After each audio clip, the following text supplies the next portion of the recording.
大家好，很开心又到了我们一起学习广论的时间了。今天我们继续学习普利道次第广论止观章中的止，然后学习呢止观必须双修的因相。然后请大家把广论翻开341页倒数第4行，有找到吗？请看原文，说由此大般涅盘经亦云：声闻不见如来种性，以定力强故，慧力劣故。菩萨虽见而不明显，慧力强故，定力劣故。唯有如来遍见一切，止观等故。关于这一段呢，大般涅盘经的经文呢，在释迦合注中有这样的解释，说在大般涅盘经中也说声闻没有详尽的看见如来种性，这里边的如来种性就是指真如实性。真如实性是什么？空性。为什么声闻没有详尽的看见如来种性呢？因为定力强故，偏重于定的缘故。那么相对于什么偏重于定呢？相对于智慧而言，声闻呢，从无边不同的正理的角度观则实性的这个智慧微劣。然后八首尊者解释这里边的微劣呢，是不存在的意思。也就是说，声闻的心中没有从无边不同的正理的角度来观则实性的这样的智慧。那声闻也会观察抉择空性，但是不会从无边的不同的正理的角度去观察。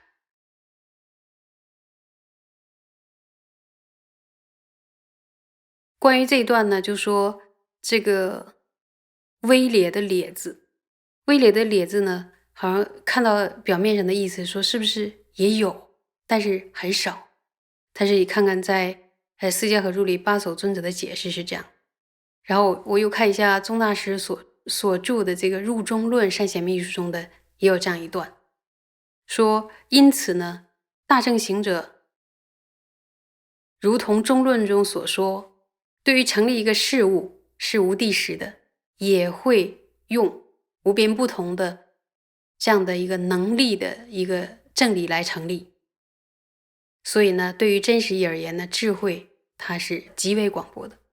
小乘行者呢，用简略的正理，然后以量成立真实义，说他不会呢像大乘的行者那样修持，所以对真实义而言呢，智慧并不广博，因此呢才会提到广略修持我圆不圆满。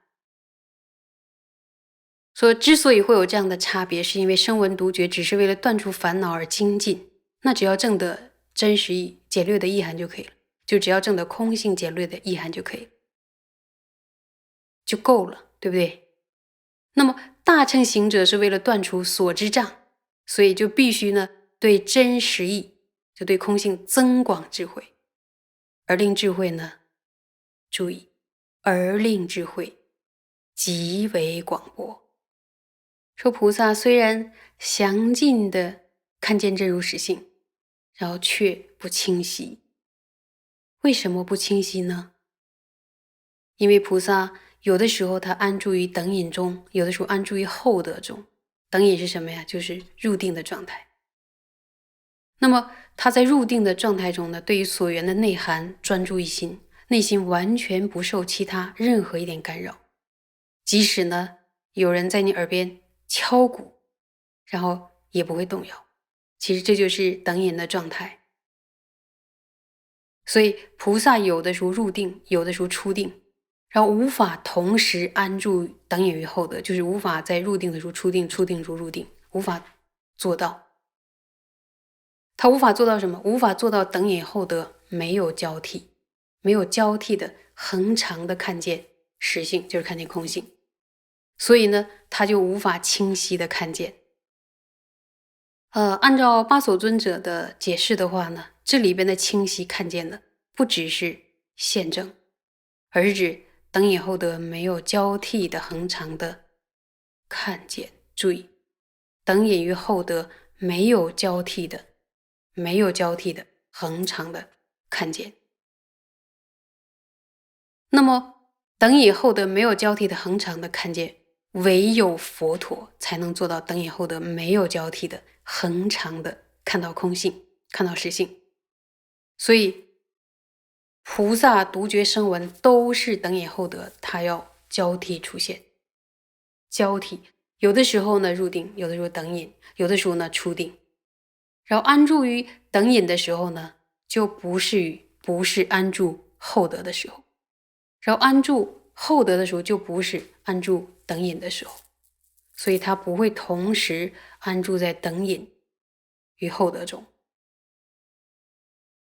那么为什么菩萨详尽的看见实性而不清晰呢？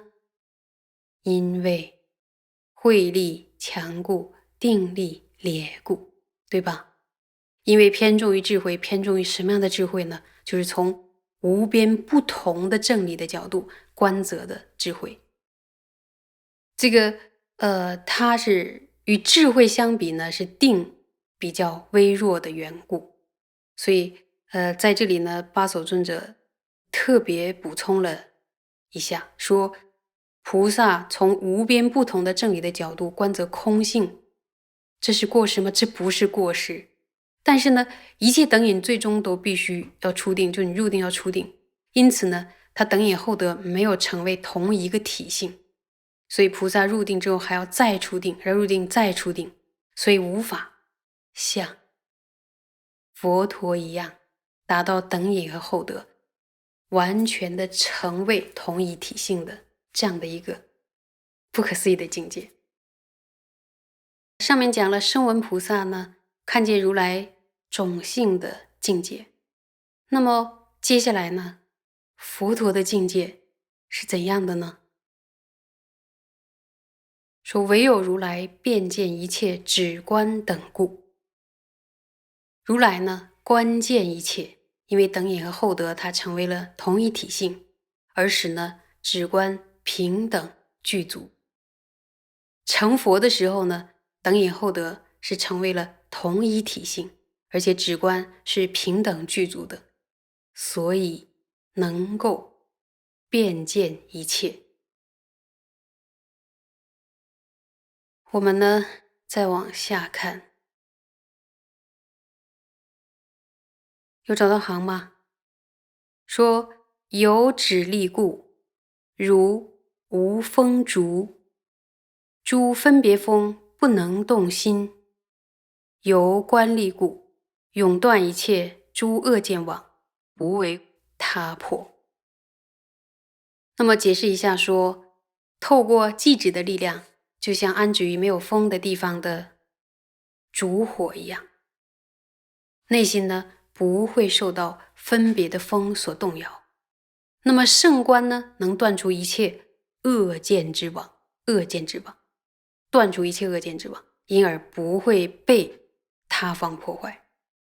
不为他破呢，就是指什么？指心不会改变，然后不会受他人的牵引，不会被分离。在妙音效大师所造的《色无色广论》中呢，有提到说，由于奢摩他令心不动摇，而容易出现明分。在此之上呢，以比波舍那抉择的力量破坏恶见的单着境，使三摩地呢更加的坚固，恶见呢也不能扰动我们，就像山一样。那么接下来再往下看，说月灯经云：有指力无动，由观故如山。所以巴所尊者在《四迦合注》里有解释《月灯经》的这段经文。那么《月灯经》说呢，由于寂止的力量，令内心在所缘上毫无动摇，由于圣观分别观则，所以在厚德的时候也能够引发决定时，不会被颠倒的心引到其他的地方，所以像山一样。决定时是什么呢？就是定解一个法的心识。说当我们定解一个法之后呢，对于这个法就不会被颠倒的心引到其他的地方，就是它不受动摇了，它已经确定好了。比如说，我们定解我们的善知识是具有功德的，一旦我们心中升起了这样的定解，我们就不会被认为说，善知识没有功德的这样的颠倒的心引到其他的地方。那如果说在菩提心的部分修智母念的时候，如果我们定解，然后无量如母有情对我们的恩德的时候，我们就不会被没有恩德这个牵引，因为已经得定解了。所以我们再往下看呢，看宗大师在解释经典，有找到行吧？心无散乱，自然安住所缘，是修止寂。由证无我之真实性，断我见等一切恶见，敌不能动，犹如山岳，是修观寂。故于此二应各分别。说因此呢，内心能没有丝毫散乱，而安住在所想要圆的这个所缘上，能够自然而然的安住，这就是寂止的功效。然后这里的寂呢，注意啊，这个足迹的寂，这里的寂呢就是功效、效用的意思。正大无我真实性而断除我见等众多的恶见，然后就算敌方的争论者也无法动摇，像山岳一般。这是什么的功效呢？这是圣观的功效。所以呢，这些应当别的区分，要区分止的功效还有观的功效。然后也有善知识解释说，这个观寂、止寂、观寂，是说透过修学比波舍那呢，获得了成绩，就是成就。如同经由足迹，我们可以知道某一个人走过一般，看着他的脚印，诶，这个人从这里边走过的。像这边前几天下大雪，我们就会在雪地上看到，如果出家人走过，就有清晰的一个足迹。所以呢，经由足迹，我们可以知道啊，他走过了。那么透过修学比波舍那所感得的善果，然后就像比波舍那走过而留下的足迹一般，所以叫做观寂。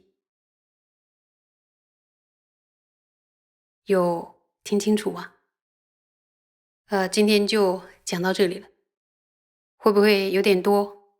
然后希望大家安忍的努力的学下去。谢谢。